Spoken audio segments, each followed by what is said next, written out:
So this demo will cover our Hightouch's integration with LinkedIn ads. Hightouch is a reverse ETL platform that allows customers to use their centralized data warehouse as a source for data and disperse that data into one of many downstream systems. LinkedIn ads is one of those downstream systems where we allow our mutual customers to use their data warehouse or one of many other sources to create or update audiences or lists or segments in the downstream system. So I'll walk through what setting up a destination for LinkedIn ads looks like and the sync configuration form for the integration. So I'll head over to destinations.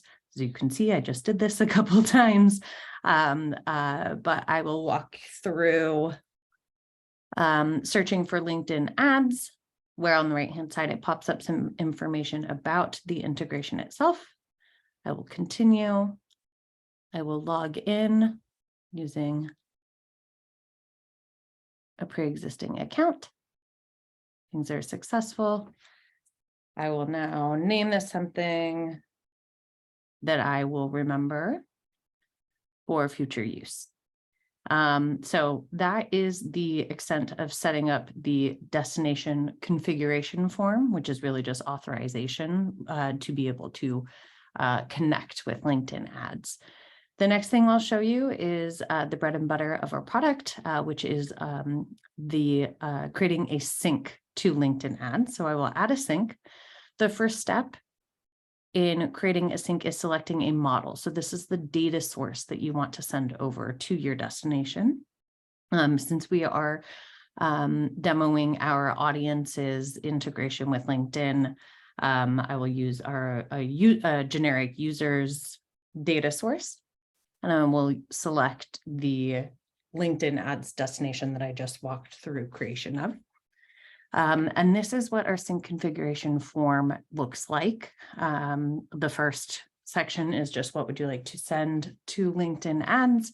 And in this case, we only have the option of sending match audiences. The next question is, which LinkedIn account would you like to sync to? So from the destination configuration form where we authorized access between Hightouch and LinkedIn, there may be multiple ad accounts associated with that authorized account. And so here you would be able to pick among those ad accounts.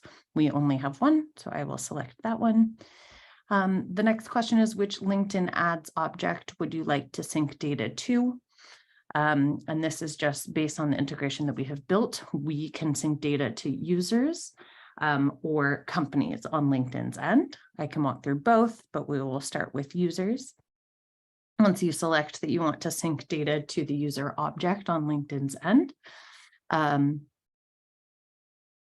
we ask you if you want to use a custom name for the audience that you are creating. You can customize that here, or if you do not enter a customized name, we will actually just use the name of the model, which we have shown here as BigQuery 500 users. The next question is, which columns would you like to sync to LinkedIn ads ID fields? And we can add a mapping here. So LinkedIn ads allows us to sync on one of these 4 ID fields for users. I will go ahead and let's maybe pick Google AID. And then on the left-hand side, you pick the data from your source, from your model that you want to sync to that one. We will pick ID here and apply that. The next section asks you which columns you would like to sync to LinkedIn ads fields, just generic fields, not identification fields. And so on the right-hand side, we pull in all of the options from LinkedIn ads. You see it's first name, last name, title, company, country, things like that. And then data from our source. You can add that one. And you can add as many as you would like here.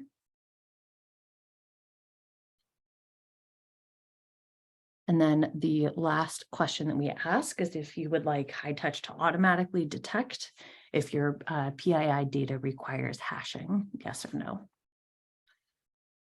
I'll scroll back up and switch over to syncing to the company object instead of user. Again, we asked the same questions that I'll walk through is, would you like to use a custom name for your audience? You can customize that here. We will use the model name.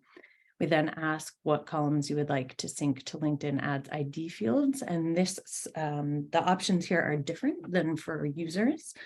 Here, these are the ones that LinkedIn Ads requires as a potential identifier for LinkedIn Ads. So we can try company name because we are using the same data set. The model might not have a great match. Let me see. Yeah, we don't have a perfect one. We'll just say that the last name equates to the company name. And you are able to add multiple identifiers here to increase match rates.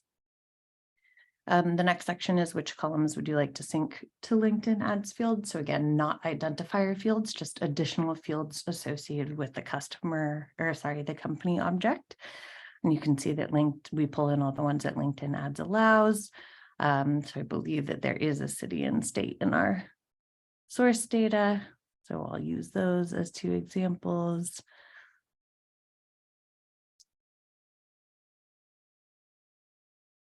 Oh, actually, it's not state, but country. So I will update that.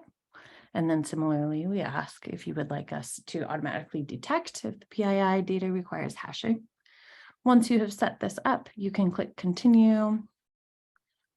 Oops, I'll just remove that. You can click continue, and then you can set this sync up to run on a certain cadence.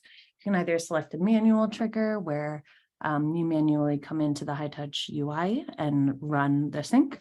You can also select to do it on an interval. So let's say run every 1 day, or you could do a custom recurrence, a specific time of day on the days of the week that you are interested in. I'm just going to move that back to manual. I'll save it as a draft. And that's what the sync configuration looks like. Once it is a fully operational sync and you click this run button up in this top corner, this UI will show you critical information about that run's successes. So how many operations were run, how many rows from your source data of 500 users were sent over to that audience in LinkedIn Ads. I hope this was useful. Thanks so much.